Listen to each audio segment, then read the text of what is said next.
Olá a todas e a todos, eu sou Igor Emanuel e estou acompanhado da acadêmica Diana Câmara.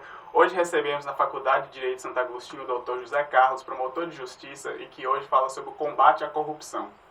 Dr. José Carlos, como surgiu essa iniciativa do MP no que tange o combate à corrupção?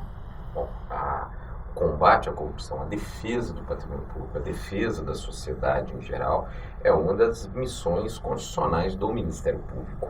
A Constituição nossa, a Carta Cidadã, que adveio do Constituinte em 1988, ela prevê de forma muito clara essa missão que é dada ao Ministério Público, além de outras instituições também, mas de fazer também o seu papel no sentido de procurar trazer um acalento à nossa sociedade através do enfrentamento a essa grande sujeira que nós encontramos, infelizmente, ainda em alguns guetos no âmbito da administração pública, e que temos certeza que, com o passar do tempo, com a evolução da nossa sociedade, cada vez mais nós teremos a limpeza chegando, especialmente através da melhor educação da nossa sociedade, especialmente através de uma maior participação do cidadão na vida pública que envolve os interesses de toda a comunidade.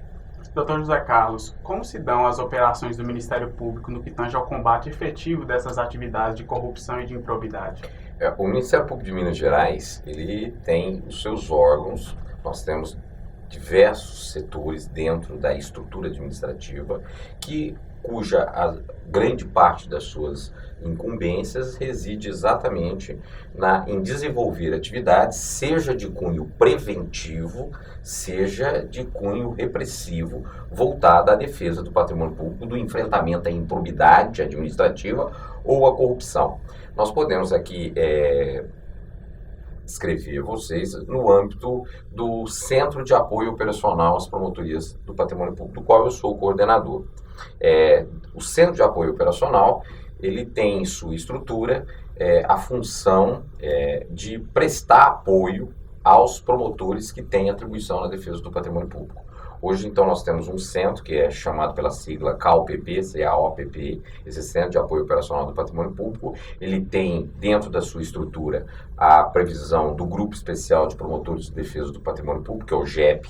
Nós temos também ainda alinhavado a atuação do CAOPP as 300 promotorias de justiça com atribuição na defesa do patrimônio público em todo o estado de Minas Gerais, e ainda contamos com 4 regionais que prestam também apoio aos promotores de justiça. No caso específico, inclusive, de Montes Claros, nós temos uma regional aqui especificamente. Então, em todo o estado, nós temos outras 4 regionais, e além do que, também dentro do CAOPP, nós temos uma delegacia de polícia que fica adida especificamente à coordenadoria do Centro de Apoio Operacional.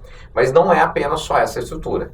Nós temos também os GAECOS, né, os grupos de ações especiais de combate às organizações criminais. Qual seria o papel, a função da GAECO no combate à corrupção? A função, ela se sobrepõe tanto no que se refere às promotorias de defesa do patrimônio público quanto aos GAECOS. Ou seja, é de executar investigações, sejam investigações de cunho criminal ou de cunho civil, sempre voltadas a buscar a repressão daqueles que ousaram dilapidar o patrimônio público. E, especificamente no âmbito do CAOPP, também nós temos o desenvolvimento de ações de cunho de natureza eminentemente preventiva. Porque nós sabemos um velho ditado, todos nós, já assim como começamos a andar, a mãe, a avó já nos diz, né, que melhor do que remediar é prevenir. A prevenção ainda é a melhor ação. Até nessa questão envolvendo a dilapidação do patrimônio público, em que você trazer esse dinheiro de volta para o erário não é uma atividade.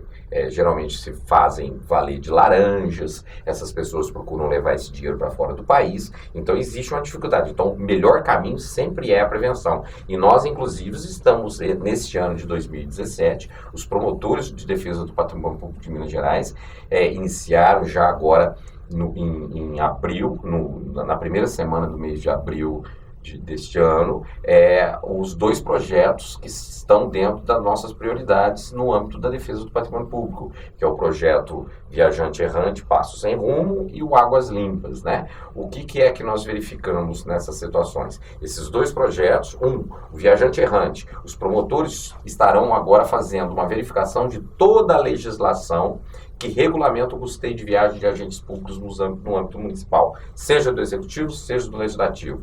E mais, todos os 300 promotores com atribuição na defesa do patrimônio público de todo o Estado estarão também verificando nesse ano a regularidade dos portais da transparência, seja do Executivo Municipal, seja do Legislativo. Por quê? Porque a transparência é, de fato, o melhor detergente para se combater a corrupção. E não existe um poder, um controle mais eficiente do que o controle do cidadão. Então nós temos que dar ao cidadão a oportunidade dele fazer, como a Constituição lhe garante, dele próprio fazer a defesa, a fazer o controle dos atos da administração pública. E nada melhor de ferramenta para ele poder fazer isso do que você ter portais de transparência que não são favor a ninguém. Os portais de transparência de prefeituras, de câmaras de vereadores, enfim, de qualquer órgão público, em qualquer das esferas de governo, nada mais é do que uma obrigação do gestor e um direito do cidadão. A transparência é o cidadão, ele próprio, indo lá e podendo consultar quando ele quiser, a forma que ele quiser, como está sendo gasto o dinheiro dele, porque o dinheiro público nós temos que aprender uma coisa: quem está na vida pública e exerce um cargo público, nós apenas gerimos esse dinheiro. O dinheiro é de fato e de direito da sociedade. Sim. Dr. José Carlos, como se dá a identificação preliminar desses crimes relacionados à corrupção? E já fazendo uma relação com a resposta anterior, como a sociedade pode participar ativamente na comunicação desses crimes? A participação da sociedade é importantíssima. O cidadão que nós esperamos é, de fato, um cidadão que se envolva na vida pública.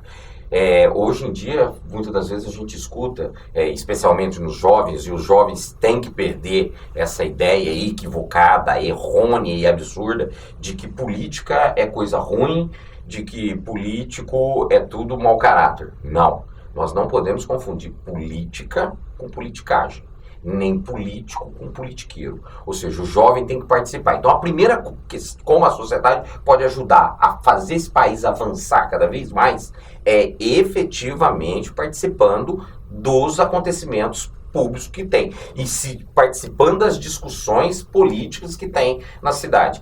Agora, e mantendo um elo de comunicação com o Ministério Público. Então, aquele cidadão que toma conhecimento de irregularidades, ele deve procurar o Ministério Público. Inclusive, nós temos um canal muito cômodo para se trazer essas informações ao Ministério Público, que é através da nossa ouvidoria, que é no www.mpmg.mp.br. Lá vai se encontrar, vai ser a página, essa é a página do Ministério Público de Minas Gerais. Você vai encontrar lá um campo próprio, que é para ouvidoria, e o cidadão, dentro mesmo da sua residência, ele pode trazer ao Ministério Público, sempre a gente pede com toda a responsabilidade, obviamente, mas trazer ao Ministério Público as informações para que nós possamos efetivamente fazer esse direcionamento.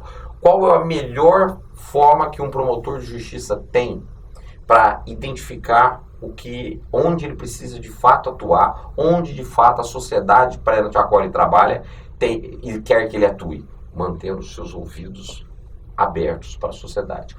As portas do gabinete da Promotoria de Justiça, elas são portas abertas ao cidadão. A casa do Ministério Público é a casa da sociedade brasileira. Nossa, doutor José Carlos, eu achei bem interessante essa parte da ouvidoria online, na qual a pessoa não precisa nem sair de casa para estar em contato com o Ministério Público. Exatamente. Então acaba que é uma coisa muito prática e cômoda também. Mas, levando em consideração que a corrupção é um problema social, qual a inovação que a Lei Anticorrupção e a Lei de Improbidade Administrativa trouxe na atuação do Ministério Público? São 2 grandes avanços ocorridos em momentos diversos. Nós tivemos em 1988 o advento da Constituição Federal, essa Constituição tida como uma Constituição cidadã. E ela é de fato mesmo. Se você for lá no artigo 1º da Constituição, ela já fala qual que é uma das pilastras do Estado brasileiro, do Estado democrático, dessa república chamada Brasil. Exatamente uma das pilastras é o respeito à dignidade do ser humano. Isso então já traz efetivamente que o que nós temos de mais valioso dentro desse nosso país é o nosso povo. E nós todos devemos, enquanto gestores públicos, enquanto homens ocupantes de cargos públicos, temos o dever, a missão de transformarmos essa nossa conduta em prol da sociedade. E efetivamente, caminhando dentro do espírito dessa Constituição, é que em 1992 nós tivemos a Lei 8.429, que é a conhecida LIA, Lei de Improbidade Administrativa, que ela veio para regulamentar alguns dispositivos que nós já tínhamos lá na Constituição, mas que se precisava fazer claro através de uma lei, quando ela passou então a prever, a tipificar de forma muito clara, inclusive prevendo as sanções, os atos de improbidade administrativa, e que hoje nos permite, graças inclusive com a conjugação da nossa lei de ficha limpa, extirparmos já uma grande parcela de maus gestores que ousaram exercer o cargo público imaginando que esse cargo era deles e não da sociedade. Ou seja, imaginando que esses cargos eram privados. Pois então, a lei de improbidade ela vem nesse sentido. Mas nós ainda sentimos, nossa sociedade, a necessidade de você aperfeiçoar esse enfrentamento. A lei de improbidade administrativa ela é muito clara quando você está falando da responsabilização da pessoa física, do agente público.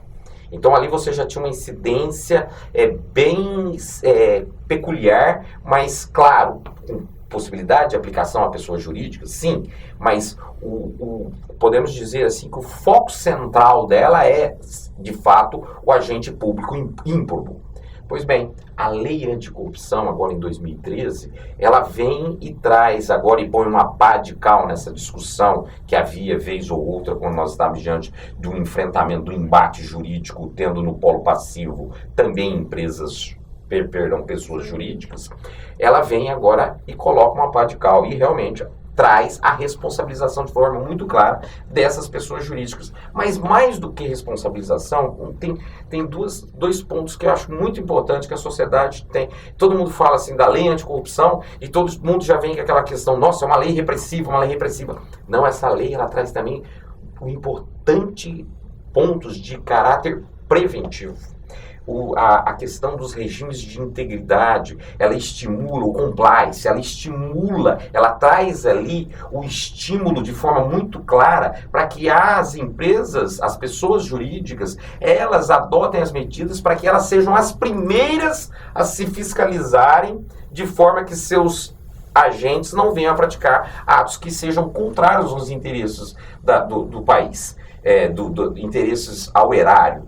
Pois muito bem. E mais, ela, inclusive, ela prevê também os acordos de leniência, que é uma forma também de, primeiro, agiliza-se o retorno do dinheiro desviado para os cofres públicos, ao mesmo tempo também que através desses acordos de leniência, você também estipula ali outros mecanismos para se evitar que aqueles fatos venham a se repetir. Então ela tem um caráter de repressão, um caráter muito bem claro no sentido de demonstrar a responsabilidade das pessoas jurídicas privadas, mas ela também traz medidas de cunho preventivo, que é efetivamente onde nós temos que trabalhar. Aliás, o maior e melhor de todas as medidas de cunho preventivo que nós poderíamos adotar, podemos fazer em relação a tudo que é de bom para o nosso país, é exatamente o investimento cada vez mais numa melhor educação à nossa sociedade. Não na quantidade da educação, o que nós precisamos é de qualidade. O ensino público com qualidade de fato, que permita ao cidadão, hoje todo mundo tem informação, receber informação com as redes sociais é a coisa...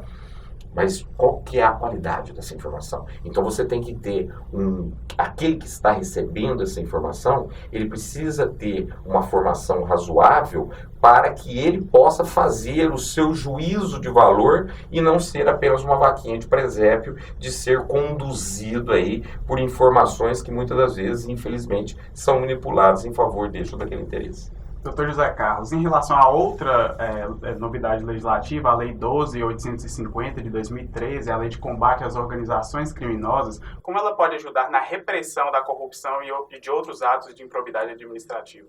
Sem dúvida alguma, também é outro dispositivo extremamente importante. Nós tínhamos anteriormente já uma lei, mas que ainda apresentava uma série de deficiências. Essa lei ela veio de forma muito clara, veio estimulando, precisa de aperfeiçoamentos? Não discutimos, mas já traz lá de forma bem clara, melhor do que anteriormente, a figura da delação premiada. Ela já começa a encontrar efetivamente, vir de encontro a toda essa modificação que se exige hoje de que haja de fato uma preocupação de buscar a reparação do dano, de se enfrentar de forma clara a organização criminosa.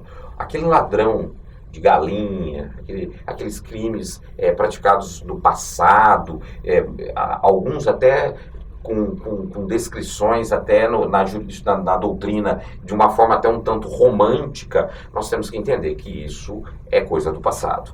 Hoje nós temos verdadeiras empresas do crime. E essas empresas do crime, elas devem ser tratadas com ferramentas à altura do poder de fogo que elas têm contra os interesses da sociedade.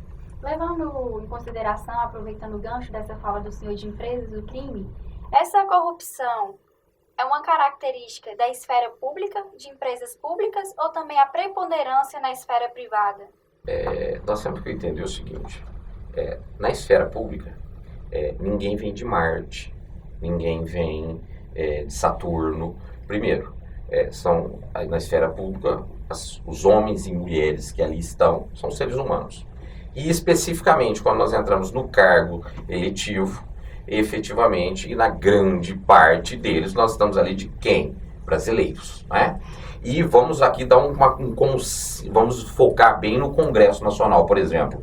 Ao que me consta, para ser deputado, eu tenho que ser eleito. Né? Tem outra forma, tem concurso para deputado? Não tem. Para senador, eu tenho que... O prefeito, como é que faz? O prefeito tem que ser votado. Então é o seguinte, são brasileiros e quem os colocou lá foram brasileiros. Então, o que nós precisamos é, cada vez mais, acurarmos a nossa forma de avaliar a quem vamos dar essa procuração magnífica, muitas das vezes praticamente até que em branco, né, assinada em branco, e tomarmos também o cuidado de participarmos das discussões. É isso o que falta hoje, o grande mecanismo de você tolher os atos ímprobos é você mandar luz para cima dele, é torná-los transparentes. Ninguém fala combina atos de corrupção falando alto no centro da praça. Sempre é feito às escondidas. Logo, toda vez que você tem uma discussão de um tema de interesse da sociedade, quanto mais a sociedade for participar daquelas discussões, participando de audiências públicas, indo assistir à reunião da Câmara, indo participar da discussão lá, até da discussão de condomínio, lá ou seja, participando das associações de bairro, quanto mais nós fizermos isso, mais nós estamos trazendo luz para aquela discussão e, obviamente, as conversas escusas, elas começam a ser afastadas deste ambiente. Dr. José Carlos, é possível levantar um diagnóstico em relação ao número de operações do Ministério Público de Minas Gerais no que tange ao combate à corrupção? Hoje, na data de hoje, eu posso assegurar a vocês que nós temos um dos instrumentos que o Ministério Público tem à sua disposição para realizar a investigação. Nós temos os procedimentos de investigação criminal e nós temos também os inquéritos civis públicos. Pois muito bem, hoje nós temos mais de 21 mil inquéritos civis em tramitação nas 300 promotorias de justiça de defesa do patrimônio público de todo o estado de Minas Gerais, seja envolvendo questões de ordem municipal, seja envolvendo questões de ordem estadual. Ou seja, o Ministério Público está aí atuando, nós temos inclusive as regionais, como é o caso aqui de Montes Claros, e sempre com o propósito de poder trazer à sociedade aquilo que ela espera, que é efetivamente a responsabilização daqueles que ousam trair a confiança da sociedade e buscando, claro, que também trazer de volta ao erário esse dinheiro tão suado que faz tanta falta, principalmente para as camadas menos abastadas da nossa sociedade. Então, a efetivação dos direitos sociais, né? Exato. Direito social exige política pública.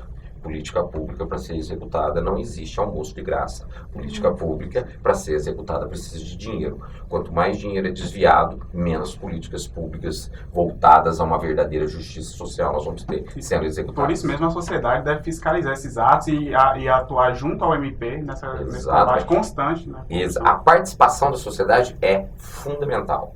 E ela pode ter certeza, o gabinete do promotor de justiça está com as portas sempre abertas para ouvir a sociedade dessas pessoas. Uma atuação em conjunto, na verdade. Exato. Uma responsabilidade compartilhada. Exato.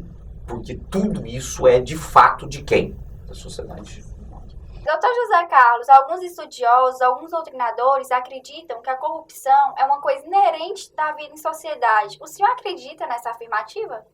Eu acredito que nós ainda estamos muito longe de alcançarmos uma evolução moral tal que nos permita dizer vamos acabar com a corrupção. Não, eu entendo que o ser humano, quanto mais nós vamos vivendo, a relação humana é uma relação muito complexa.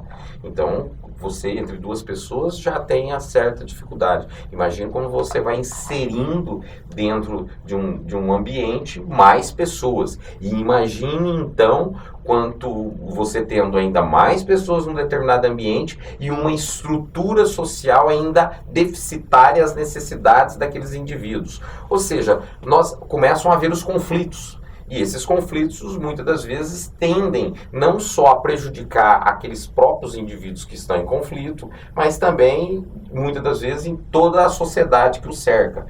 Então, imagino eu, dentro do que procuro ler e procuro aprimorar nos estudos, de que, independente de qualquer credo religioso, de qualquer questão, dogma jurídico, a nossa questão ainda no aspecto da moral, aí nós temos que evoluir um bom tempo. Mas isso não quer dizer que nós não temos que dar passos cada vez mais para trazermos esses níveis de corrupção, não para um nível aceitável, porque eu acho que não existe nível aceitável, mas trazermos para uma situação em que ao menos o cidadão sinta que o corrupto é a exceção, que a impunidade é a exceção, e não como hoje, que nós estamos verificando, sem dúvida alguma.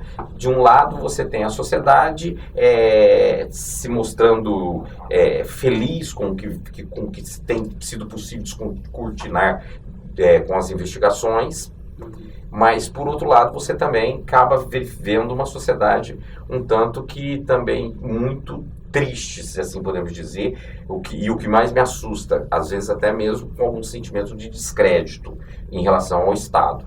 E isso é um momento preocupante. O que nós esperamos é que isso efetivamente passe logo e que nós tenhamos, de fato, o trem andando no trilho rumo à estação da melhor justiça social. Dr. José Carlos, nós, juntamente com a Faculdade Santo Agostinho, agradecemos sua ilustre presença, que além de ser muito elucidativa, nos agregou muito. Muito obrigada e volte novamente. Obrigado. Eu que agradeço a oportunidade. Um abraço a todos.